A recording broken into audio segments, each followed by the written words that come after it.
Alhamdulillah, syukur kehadrat Allah Subhanahu Wa Taala kerana dengan izin dan limpah kurnianya kita dapat bersama-sama menyambut Hari Kebangsaan yang ke-63 pada hari Isnin lalu dan bersama-sama pada petang ini untuk laporan laksana ke-19. Dalam kesempatan ini, saya ingin merakamkan setulus penghargaan kepada pihak kementerian dan agensi terlibat dalam menjayakan pakej prihatin dan bencana. Ini adalah selaras dengan tema Merdeka tahun ini, iaitu Malaysia Prihatin, yang berlandaskan semangat seluruh rakyat Malaysia dalam memerangi wabak COVID-19 bersama. Seperti minggu-minggu lalu, laporan laksana ke-19 akan merangkumi 3 perkara. Status pencapaian pakej prihatin, status pelaksanaan bencana dan ulasan isu semasa. Bagi inisiatif prihatin, minggu ini saya akan beri keutamaan perincian kepada langkah-langkah tertentu dan selebihnya akan dikongsi sebagai lampiran dan dimuat naik ke laman web Kementerian Kewangan serta saluran media sosial rasmi. Kita mulakan dengan matlamat pertama, iaitu lindungi rakyat. Pertama, BSH, Bantuan Sara Hidup, yang ditambah baik di bawah pakej prihatin. Seramai 4.18 juta penerima telah berjaya menerima bayaran 2.7 bilion ringgit yang dikreditkan terus ke dalam akaun bank mereka. Penerima BSH yang gagal kredit atau bayaran tidak dapat disalurkan ke dalam akaun bank boleh menuntut secara tunai di mana-mana cawangan Bank Simpanan Nasional sehingga 31 Disember 2020.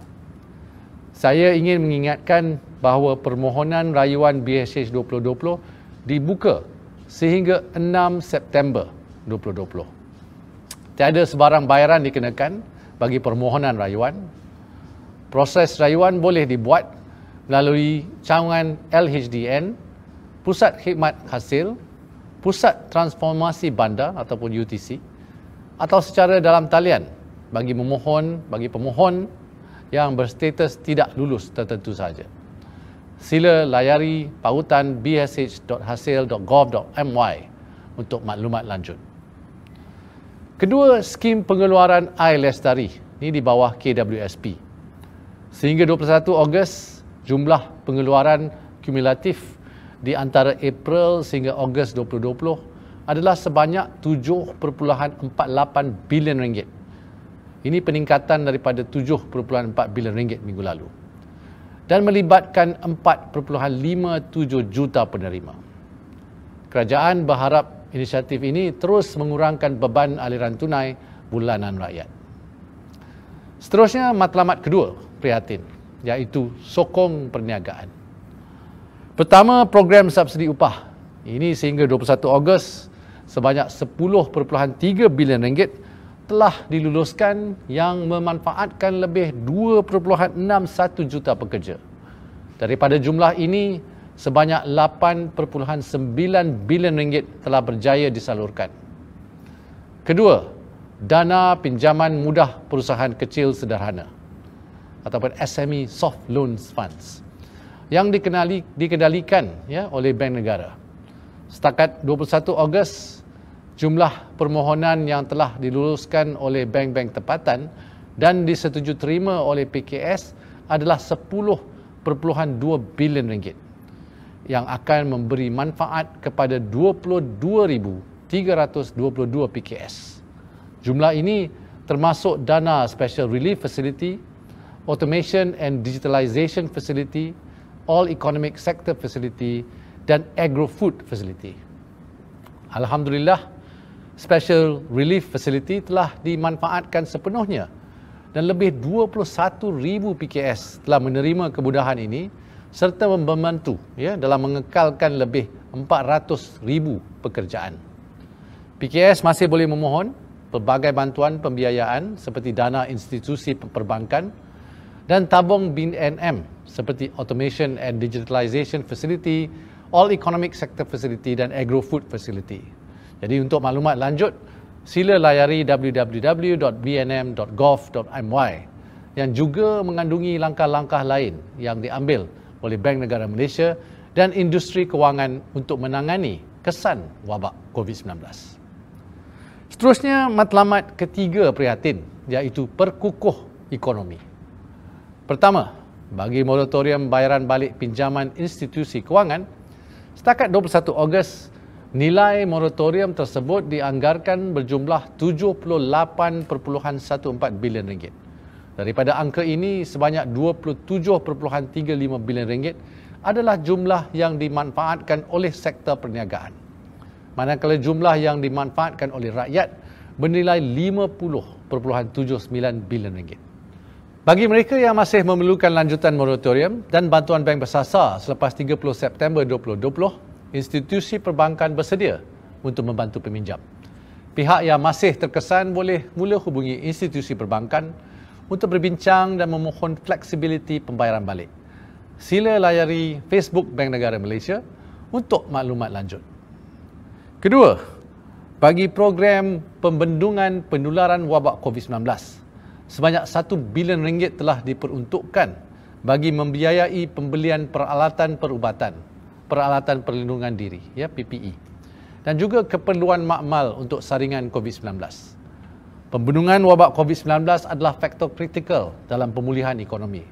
Setakat 21 Ogos, sebanyak 515 juta ringgit telah disalurkan dalam usaha meningkatkan keupayaan Kementerian Kesihatan Malaysia untuk memerangi COVID-19. Saudara dan saudari yang dihormati, seterusnya saya ingin mengulas pencapaian bantuan di bawah penjana, di mana inisiatif-inisiatif terbahagi kepada 3 matlamat, iaitu memperkasakan rakyat, melonjakkan perniagaan dan merangsang ekonomi. Kita mulakan dengan matlamat pertama penjana, iaitu memperkasakan rakyat. Pertama, skim peduli kesihatan untuk kumpulan B40, peka B40, yang diperkenalkan Kementerian Kesihatan Malaysia untuk memberi penekanan kepada pengesanan awal penyakit tidak berjangkit kepada golongan B40. Kelayakan menyertai PKB40 adalah berdasarkan kriteria berikut. Penerima BHH dan pasangannya yang berdaftar, berumur 40 tahun dan ke atas. Antara saringan kesihatan yang dijalankan secara percuma termasuk pemeriksaan kesihatan mental, payudara, ujian darah, diabetes, kolesterol, air kencing dan fungsi buah pinggang. Di antara 1 Julai dan 21 Ogos 2020, sebanyak 57,456 tuntutan diterima yang bernilai 2.56 juta ringgit. Kedua, program insentif pengambilan pekerja dan bantuan latihan. 1.5 bilion ringgit telah diperuntukkan untuk program ini bagi menggalakkan pengambilan pekerja oleh majikan. Secara keseluruhan, seramai 20,574 pekerja telah berjaya mendapat pekerjaan. Jumlah ini merangkumi 15,113 orang di bawah umur 40 tahun, 2,856 orang bagi 40 hingga 60 tahun, 220 OKU dan 2,385 perantis. Ketiga, program bantuan sosial bagi golongan muda terjejas. Kerajaan prihatin terhadap golongan muda terjejas dan telah memperuntukkan RM300 secara one-off kepada OKU berdaftar, ibu tunggal serta sukarelawan program khidmat bantu di rumah. Setakat 21 Ogos, sejumlah RM60.66 juta telah disalurkan dan telah memanfaatkan 202,204 penerima yang merangkumi OKU berdaftar RM55.7 juta, ibu tunggal RM4.4 juta, sukarelawan program khidmat bantu di rumah RM544,500. Seterusnya ialah matlamat kedua penjana, iaitu melonjakkan perniagaan. Memandangkan PKS merupakan sumber pertumbuhan ekonomi domestik yang penting, penjana menekankan strategi khusus untuk menyokong PKS melalui peningkatan akses kepada pembiayaan bagi meningkatkan keupayaan dan kapasiti mereka. Pertama, skim pemulihan perniagaan tekun ataupun Tekun Business Recovery Scheme.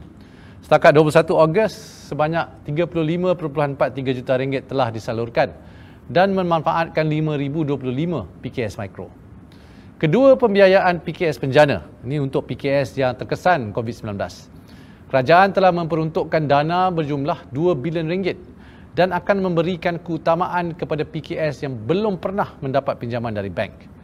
Sehingga 21 Ogos 2020, sebanyak 1,172 permohonan PKS telah diluluskan pinjaman dengan nilai pinjaman sebanyak 329.5 juta ringgit.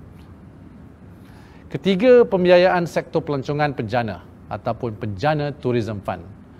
Tujuan kemudahan ini adalah untuk menyokong perusahaan mikro, kecil dan sederhana tempatan dalam sektor pelancongan yang terkesan COVID-19. PKS yang layak boleh memohon pembiayaan sehingga RM300,000, manakala PKS mikro boleh memohon sehingga RM75,000 pada kadar pembiayaan sehingga 3.5% tahun bagi tempoh pembiayaan sehingga 7 tahun. Sebanyak 12 institusi kewangan terlibat dalam skim pembiayaan ini. Butiran terperinci mengenai skim ini boleh didapati melalui laman Sesawang Penjana. Keempat, pembiayaan mudah Bumiputera ataupun Bumiputera Relief Financing. PUNB, Perbadanan Usaha Nasional Berhad, menawarkan pembiayaan inisiatif khas bernilai RM200 juta. Inisiatif yang dilancarkan pada 25 Ogos ini adalah untuk membantu syarikat Bumiputera meneruskan perniagaan mereka dengan pembiayaan antara RM100,000 hingga RM1 juta.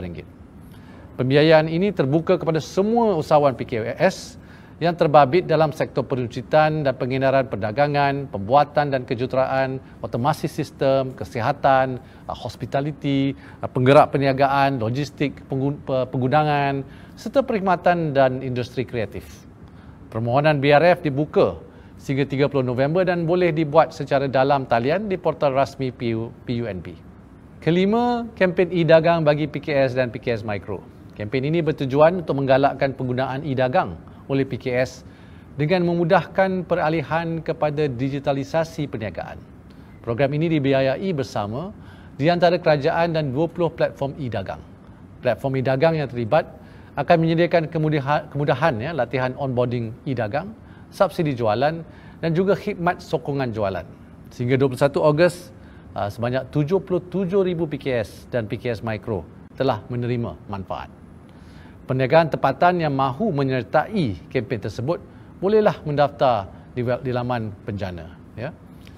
Keenam, kempen Shop Malaysia Online. Kempen ini pula merupakan kerjasama di antara kerajaan dengan 22 penyedia platform e-dagang untuk membiayai secara bersama di diskaun e-voucher bagi menggalakkan pembelian produk tempatan secara dalam talian. Inisiatif ini juga dijangka akan meningkatkan permintaan terhadap produk tempatan. Sehingga 21 Ogos, seramai 3.4 juta pengguna telah menerima manfaat kempen ini. Seterusnya, bagi matlamat merangsang ekonomi di bawah penjana. Pertama, Sukuk Prihatin. Sukuk Prihatin adalah sebuah inisiatif yang membuka peluang kepada rakyat Malaysia untuk melabur dalam usaha membina semula negara pasca krisis pandemik COVID-19. Alhamdulillah, majlis pelancaran telah pun disempurnakan oleh Kebawah Duli Yang Maha Mulia Seri Paduka Baginda Yang di-Pertuan Agong yang berkenan menjadi individu pertama melambur dalam Sukuk Prihatin. Sukuk Prihatin merupakan penerbitan sukuk pertama oleh kerajaan yang boleh dilanggani atau dibeli 100% melalui perkhidmatan perbankan digital, iaitu menggunakan kemudahan JomPay dan Duit Now. Jumlah minima bagi pelaburan ialah RM500 dan kadar keuntungan adalah 2% setahun selama 2 tahun. Pelabur boleh memilih untuk menderma jumlah langganan kepada kumpulan wang COVID-19 dan jumlah ini akan diberi potongan cukai. InsyaAllah, dengan penerbitan sukuk ini dan juga sokongan rakyat yang berjiwa patriotik dan bersemangat nasionalisme, dana yang terkumpul akan disalurkan terus kepada inisiatif-inisiatif seperti meningkatkan konektiviti internet kepada sekolah-sekolah luar bandar, menyokong geran penyelidikan penyakit-penyakit berjangkit dan pembiayaan geran kepada perusahaan mikro, terutamanya usahawan wanita. Izinkan saya berkongsi video montaj Sukuk Prihatin.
Bencana. Sehingga 21 Ogos, 9.91 juta rakyat telah berjaya menerima RM50 dalam e-dompet mereka dengan jumlah nilai sebanyak RM495.4 juta. Keempat, dana penjana.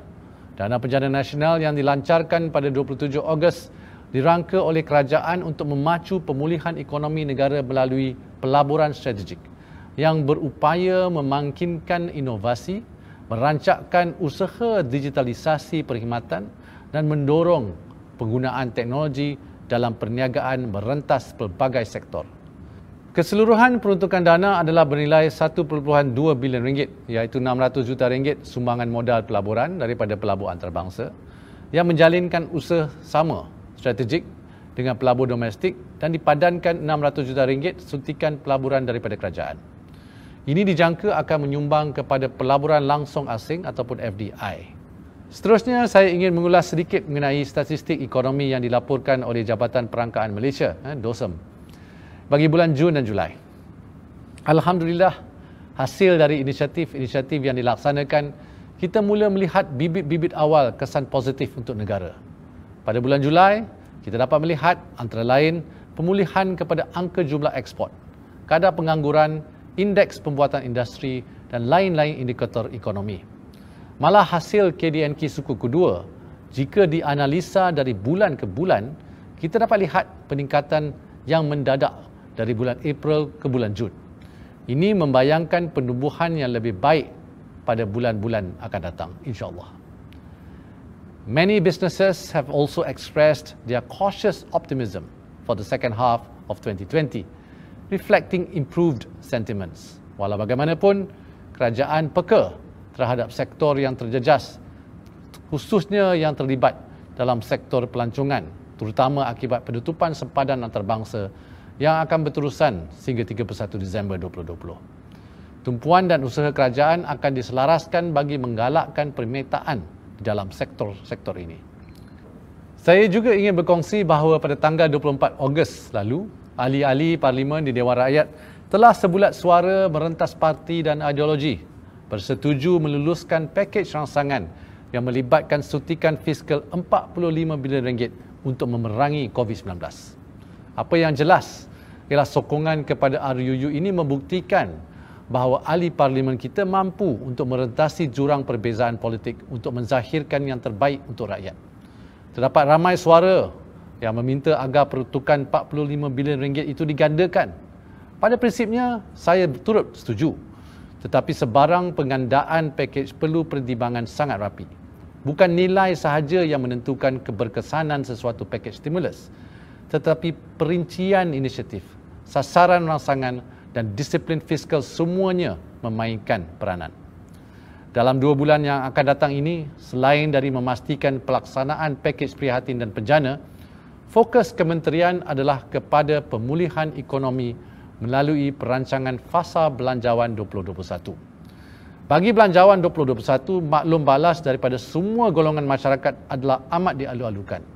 Rakyat boleh mula mengemukakan cadangan melalui belanjawan portal kita. Portal tersebut akan dibuka sehingga 15 September 2020. Sekian sahaja laporan saya untuk kali ini. Sebelum saya mengakhiri, terimalah serangkap pantun dari saya. Berlayar laksmana di kala pagi, kerana jauh kemudi bahtera. Kerajaan cekal menyusun strategi beransur pulih ekonomi negara. Stay safe semua dan sehingga kita berjumpa lagi. Terima kasih.